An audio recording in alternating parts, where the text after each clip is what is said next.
Sejam bem-vindos ao nosso canal Latitude 10. Eu sou o professor Luciano, sou professor de Geografia e hoje vamos dar continuidade no nosso assunto sobre populações. Mas antes de continuar, clica aí em se inscrever no nosso canal para você não perder nenhuma novidade, tá bom?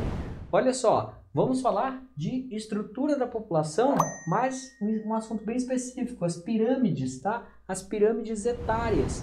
Professor Luciano, o que são pirâmides etárias? São nada mais, nada menos que gráficos, tá bom? Gráficos representativos da população, ou relativa ou absoluta, de uma dada região, de um país, de um município, assim por diante. Vamos lá entender melhor esses gráficos aqui. Bom, as pirâmides etárias, elas vêm dessa forma aqui, bem semelhante a isso que eu trouxe aqui para vocês. De um lado nós temos as mulheres e do outro nós temos os homens. Essa é a forma mais usual que vocês vão encontrar nas provas, nos materiais de geografia, assim por diante. E quanto mais elevado eu tenho, maior a idade. Geralmente aqui em cima está assim, ó, mais de 100 anos, tá? Mais de 100 anos e aqui de 0 a 4 anos, tá? Só para a gente entender aqui. De 0 a 4 anos e aqui mais de 100 anos. Observando essa pirâmide aqui, que está um formato bem bonitinho de uma pirâmide, nós conseguimos perceber, olha só, que a base dela está muito grande, tanto no sexo feminino quanto no sexo masculino. Ou seja, a taxa de natalidade dessa região é elevada. Se a taxa de natalidade é elevada, e aqui eu já tenho uma redução, e aqui uma redução, significa, olha só, que a mortalidade também é elevada, já que a população tende a diminuir drasticamente ao longo dos anos em pouco espaço de tempo, tá? Então, por isso essa pirâmide vai ter esse formato, um formato legítimo de uma pirâmide. Essas regiões, geralmente, são regiões dos países que nós dizemos lá, ó, não desenvolvidos, tá bom? Dos países não desenvolvidos. E por que isso acontece? Bom, países não desenvolvidos, geralmente a taxa de natalidade é elevada, as mulheres, né, os casais tendem a ter mais filhos e a mortalidade também é muito elevada devido às condições de vida, às condições de saúde dessa população, a falta de recursos, né, podemos colocar assim, a falta de acesso à educação, saúde, enfim, aos serviços básicos que uma pessoa precisa. Agora vamos analisar esse outro quadro aqui, esse outro gráfico.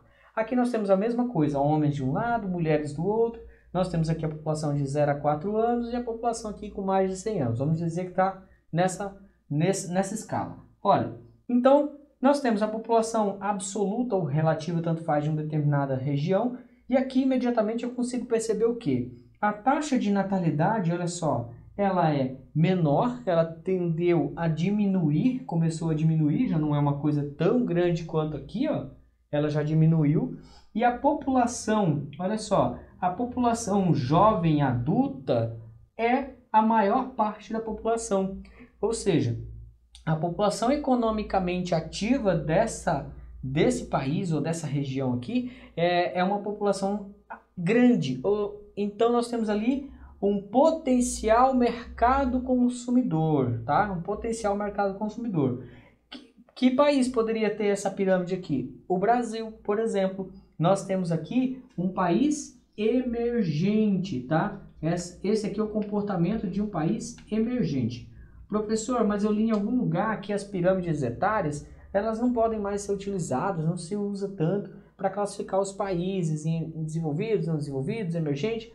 De fato. Mas elas ainda servem como parâmetro, sim, para essa classificação. É claro que, para dizer se um país é desenvolvido, não desenvolvido, emergente, eu vou usar outros parâmetros, como por exemplo o IDH, eu vou usar parâmetros socioeconômicos, tá bom? Mas as pirâmides, elas vão indicando, tá, os comportamentos de determinadas populações. O que nós temos aqui nessa pirâmide que é interessante a gente sempre analisar e fazer aquele link?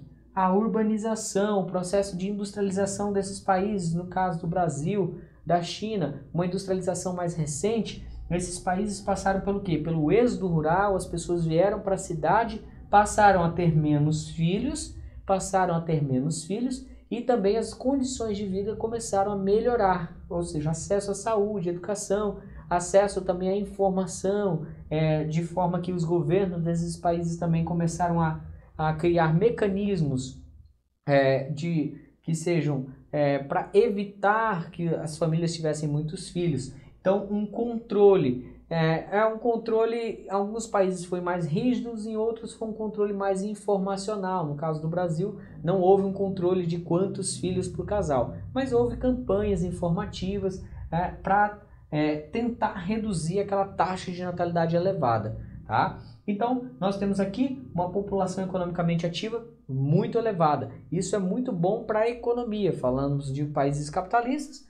No caso da economia aqui, é maravilhoso uma população, um grande contingente populacional economicamente ativo, ou seja, pessoas que trabalham, pessoas que estudam e assim por diante. E olha só, aqui nós temos uma outra situação. A pirâmide começa a se inverter.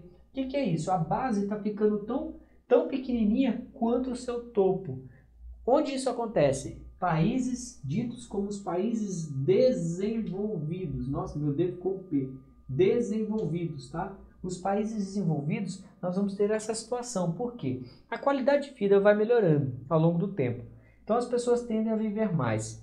Os casais tendem a ter menos filhos. Então a taxa de natalidade cai muito, tá? Esses países começam a sofrer aquele processo por causa das taxas de natalidade muito baixas, o crescimento vegetativo vai ficando até às vezes negativo e esses países vão começando a envelhecer sua população e vai ter problemas previdenciários, ou seja, eles vão precisar fazer reformas estruturais previdenciárias para atender a demanda e ainda campanhas para que os casais que estejam aqui entre os 20 e 30 anos ali, até os 40 anos, os casais tenham mais filhos. Para quê? Para aumentar a taxa de natalidade, para subir a taxa de natalidade e de fecundidade e, consequentemente, garantir que futuramente a população tenha uma reposição, tá bom? Pessoal, o que eu tinha para falar para vocês hoje era isso sobre pirâmides etárias, tá bom? É um assunto muito tranquilo, mas muito recorrente em vestibulares, em provas. Se tiver alguma dúvida, escreva aí nos comentários e não deixe de se inscrever no nosso canal. Muito obrigado e até logo!